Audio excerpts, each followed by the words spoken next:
Hola a todos, mi nombre es Miguel Andrade, pertenezco al curso de Fundamentos y Modelos de Seguridad Informática de la especialización en Seguridad Informática de la Universidad Nacional Abierta a Distancia, UNAP.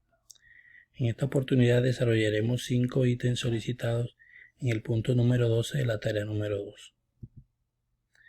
Comenzamos con la definición de firewall, tipos de firewall y en el orden de los costos y sus principales características.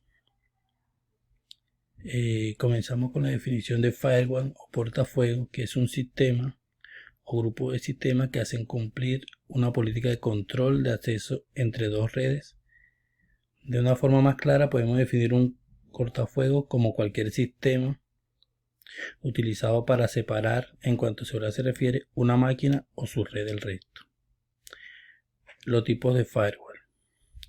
Es importante recalcar que la selección e implementación de un firewall depende completamente de las necesidades de la organización antes que de las características propias del firewall. Es decir, no hay un diseño universal que aplique a cualquier infraestructura.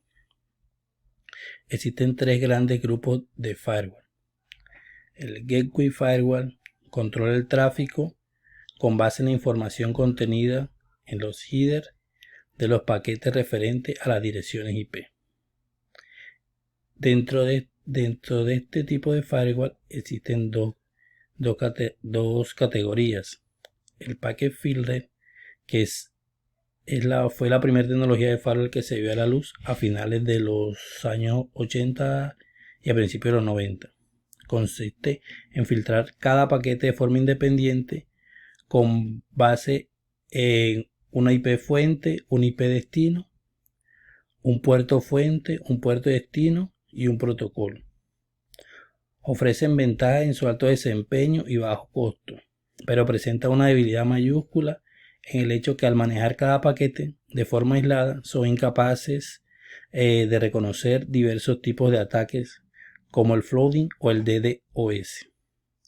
Por tal motivo se conocen como firewall stateless, es decir, que no son conscientes de las sesiones o conexiones que reciben.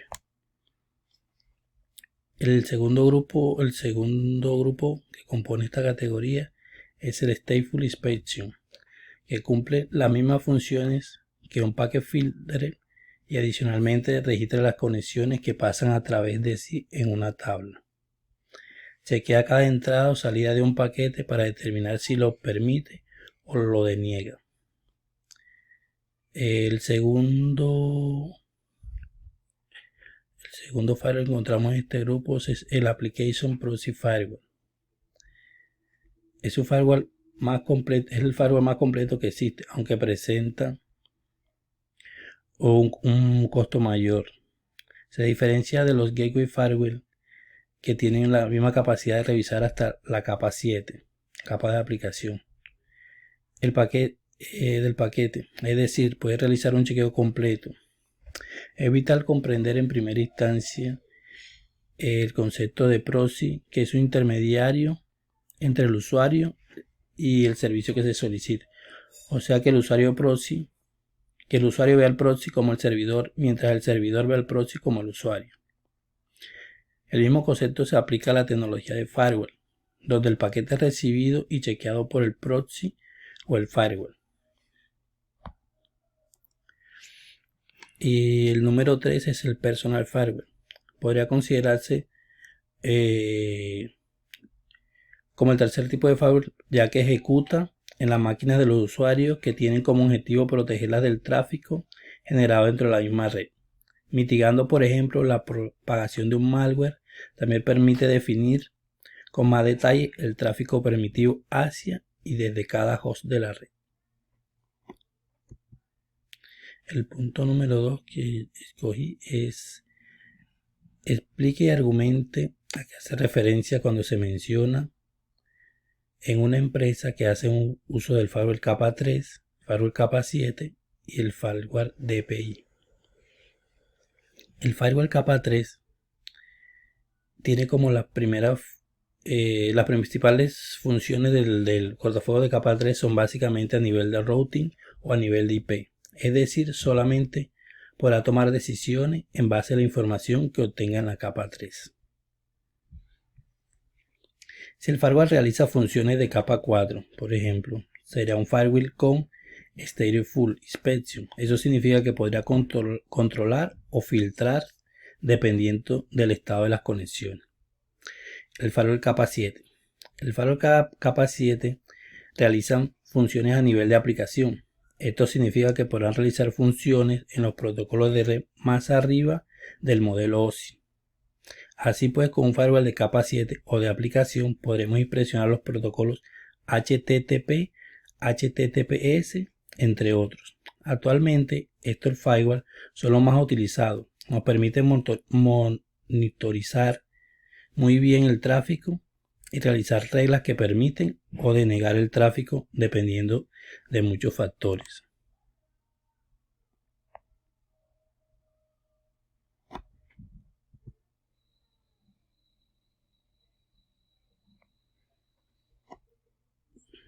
Corriendo un poquito aquí.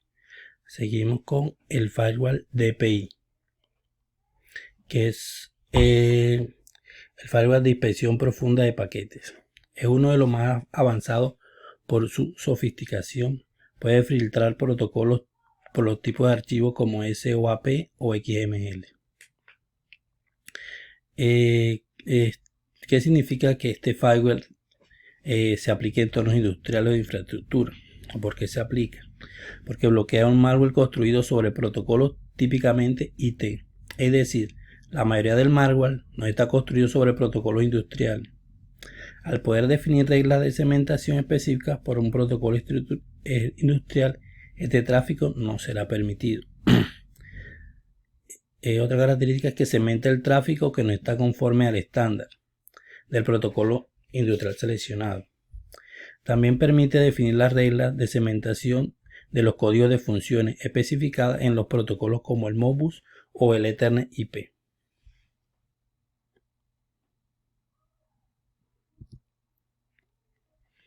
En el punto 4, punto 3, aquí en base a un dato que se da de una organización que hizo un ciberataque, explicaremos los delitos que se aplican en Colombia, sus penas y sus posibles multas. El primer delito que se aplica bajo la ley es el de el uso de software malicioso. ¿Qué consiste? Es todo aquel que produzca, trafique, adquiera, distribuya, venda, envíe o extraiga del territorio nacional software malicioso y otros programas de computación de efectos dañinos, incurrirá en pena de prisión de 48 hasta 96 meses y una multa entre 100 y 1000 salarios mínimos legales mensuales vigentes. Violación de datos personales. En este caso, los delincuentes se apropian, intercambian, envían, interceptan y divulgan datos personales contenidos en ficheros u archivos de manera arbitraria. Los delincuentes que incurran en esta falta pueden tener una pena de 48 a 96 meses de cárcel y una multa de entre 100 y 1000 salarios mínimos legales vigentes. La interceptación de datos informáticos. Todos aquellos que sin una orden judicial se den a la tarea de interceptar datos informáticos en su origen, destino o en el interior de un sistema informático, o las emisiones electromagnéticas provienen de un sistema informativo que los transporte, incurren en una pena de 36 a 72 meses de cárcel. La obstaculización ilegítima del sistema de información. En esta situación se ven involucrados aquellos que sin razones justificables impiden el funcionamiento correcto de un sistema de información, incurriendo en una pena de prisión de 36 a 72 meses. El acceso abusivo a un sistema de información. Cuando se accede a un sistema informativo protegido sin ningún tipo de autorización o fuerza de lo acordado por encima de la voluntad de aquel que tiene un acceso legal, incurre en una pena entre 48 y 96 meses de prisión y una multa entre 100 y 1000 salarios mínimos legales. Continuamos con daño informático. El daño informático incurre para aquellos que sin estar facultados destruyen, dañen, borren, supriman datos sin ningún tipo de autorización sobre un sistema de información, incurrirán en el delito y afrontarán una pena de prisión entre 48 y 96 meses de cárcel o una multa de 100 a 1000 salarios mínimos vigentes mensuales.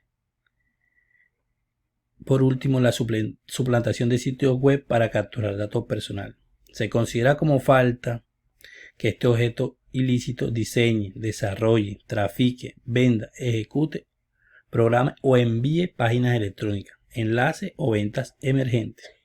Tendrá una sanción ligada a 48 meses de cárcel hasta 96 y tendrá una multa entre 100 y casi 1000 salarios mínimos legales, siempre que la conducta no constituya un delito sancionado como pena grave.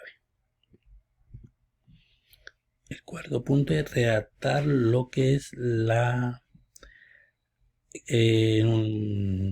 instrucción UIT T.X800. Esta etiqueta de seguridad contenía los estatutos de la Unión Internacional de Telecomunicaciones, el cual es un organismo que maneja el estudio de aspectos técnicos de explotación y tarifas con la intención de normalizar las telecomunicaciones a nivel mundial. La recomendación X.800 describe el modelo de referencia básico para la interconexión de sistemas abiertos, ISA. Dicha recomendación establece un marco para coordinar el desarrollo de recomendaciones existentes y futuras para la interconexión de sistemas. Nos brinda una visión general de los servicios de seguridad atribuidos a las 7 capas del modelo OSI. Su aplicación en tareas de gestión de seguridad hace que su grado de complejidad aumente, ampliando mecanismos de seguridad y avances tecnológicos en la manipulación de software. Y por último, definiremos brevemente los sistemas de control de acceso, que son el DAC, MAP y RBAC. El DAC es el control de acceso discrecional. Su manera de operación respecto al acceso de recursos se basa en propietarios y grupos a los que pertenece un objeto. Un sujeto puede transmitir sus permisos a otro sujeto. Eso lo hace discrecional. Actualmente los sistemas dirigidos por Linux utilizan este tipo de acceso. Los permisos son coordinados por un grupo y usuarios que permiten a un usuario normal generar modificaciones mediante la utilización de comandos. MAC, control de acceso obligatorio. Su estructura está complementada por políticas donde existe un conjunto de reglas de autorización, las cuales, sin alguna operación sobre sujeto, pueden ser realizadas por un sujeto, está o no permitido, basándose en atributos de ambos. RBAC son el control de acceso basado en roles. Este control de acceso basado en roles es una función de seguridad para controlar el acceso de usuarios a tareas que normalmente están restringidas al superusuario. Así terminamos el desarrollo de este video requerido para el desarrollo del punto final de la tarea número 2. Gracias.